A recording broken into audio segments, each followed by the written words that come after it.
Hey everyone, good morning and good afternoon. Hope you're all having an awesome day.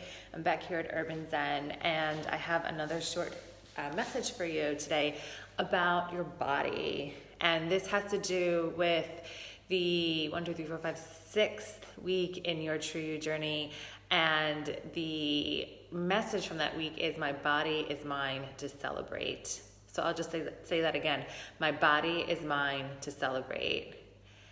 So I don't know about you, but celebrating my body is not something that is often at the top of my list. I have spent many more years of my life trying to fix my body, change it, fighting with my body, rejecting my body.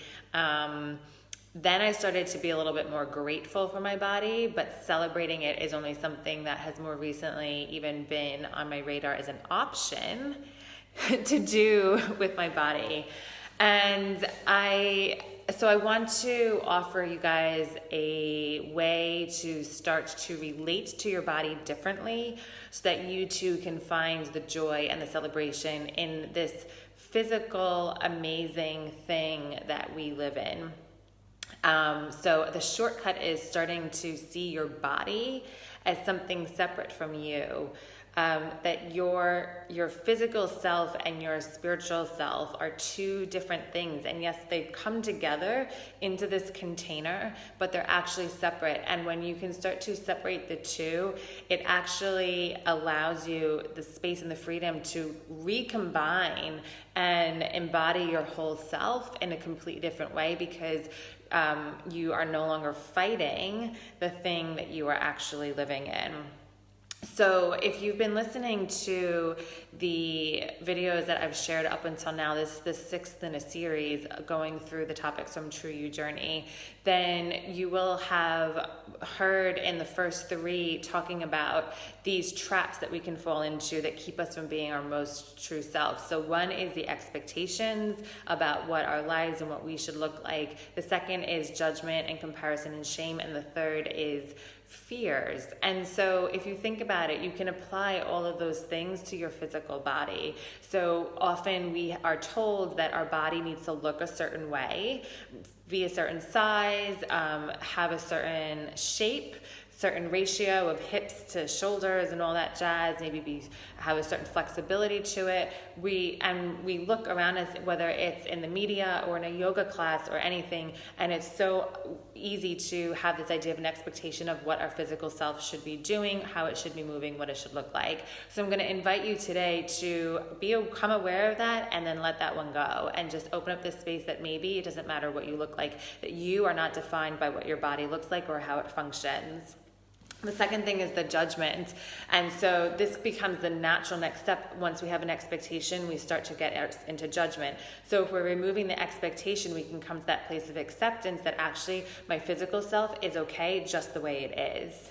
And that's without changing anything. That's not without losing a pound. That's not like getting rid of 1 ounce of cellulite. That's without any autoimmune things changing. Like, it's just the way it is today, that is absolutely okay, which can be a really hard thing to do sometimes, especially when we're attaching our self, our spiritual, our emotional self, our true self to our physical self, which is why, as I said earlier, we're going to detach it before we bring them back together. And the third thing is this idea of fear. And I think the fear that happens with our body is that our body is somehow harming us. And so that our body is harming us, maybe because it's been the recipient of judgment, maybe it's put us into physical danger, maybe because it's not functioning at a level that we want it to be functioning at, if there are some health issues. And so one thing that so when we have fear, as I mentioned earlier, one of 3 things can happen. We can fight, we can run away from it, or we can just kind of freeze. And so I think in the relationship to our body, what this looks like is fighting is trying to change and fix our body and push through. Flighting and running away is trying to, like, disconnecting from our body, disconnecting from responsibility and the ownership that we have of this gift that we've been given. And the freeze is just kind of like ignoring, like not even tuning in, like just almost pretending like our body doesn't exist. And so check in, like, which version do you have with your body? Maybe it's all 3. The disconnection is a really interesting one, and it's something that I've been noticing more in clients I've been working with, where they're like, I don't even know what I'm sensing in my body. Like their whole experience of their life happens from the chin up in their head, maybe even the eyes up. And they can't even say, I don't know what I'm feeling, because they're not even feeling.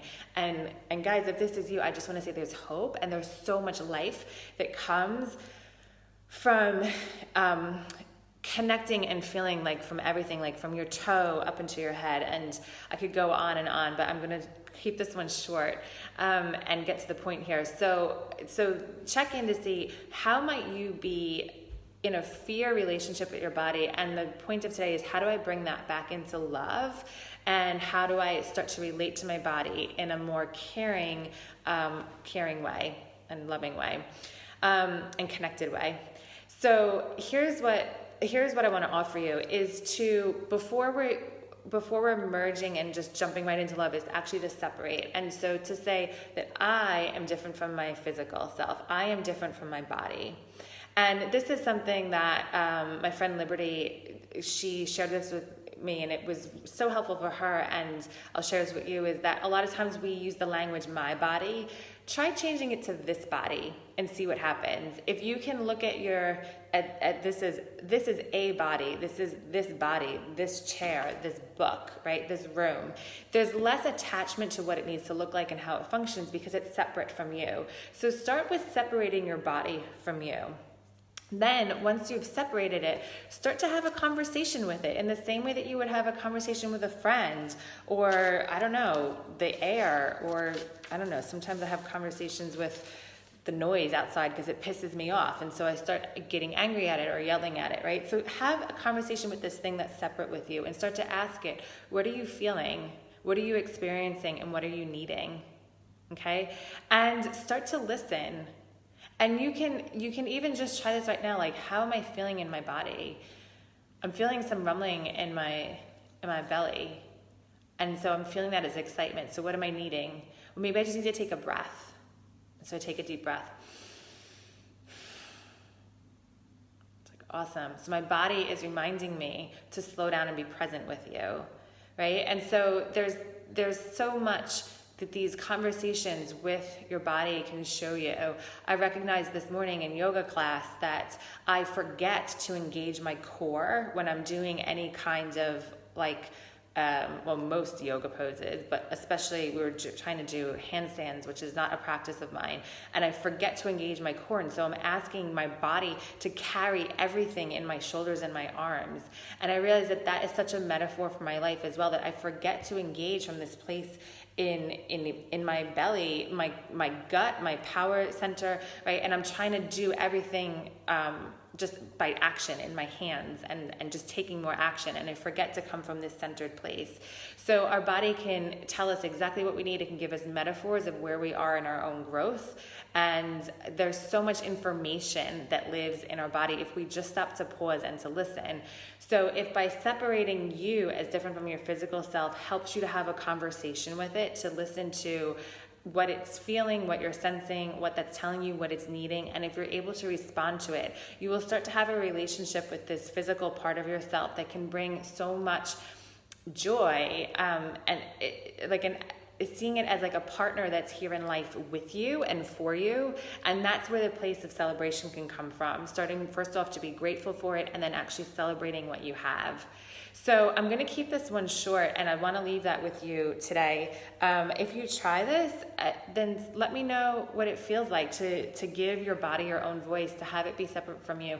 And then as you start to, and at the right time, you can then own it for yourself and merge your true self, your soul back into your body, and just see what amazing things can happen in life for you when you do that. Okay, so that's my main message. I'll wrap it up there, and I will mention this, that if anything that I've been saying in today's video or in the 5 videos leading up to here has really resonated with you, and you want to take this further, then the course version of this, where we go in much deeper to all of this, is starting at the end of September here in Swansea at Urban Zen. So I'm going to put the link below this video for you to see what the full program looks like and for how to register to it, and hope to have you on that. It's going to be so much fun this time. I can feel it. I'm not even sure exactly what surprises are going to come, but it's going to be a fun one. And including our body is a big piece of that, because when we include our body into the work we do and not just in our head, so much more happens, so much more integration happens, and we become so much more of our true self. As Emily said this morning, we come home to ourselves. And so that's what I want for all of you. And if you can tell in your life that it's time to really put some time and energy into coming home to yourself, then get in touch. We'd love to have you join the program. Okay, lots of love to you and your body, and we'll catch you next week. Bye.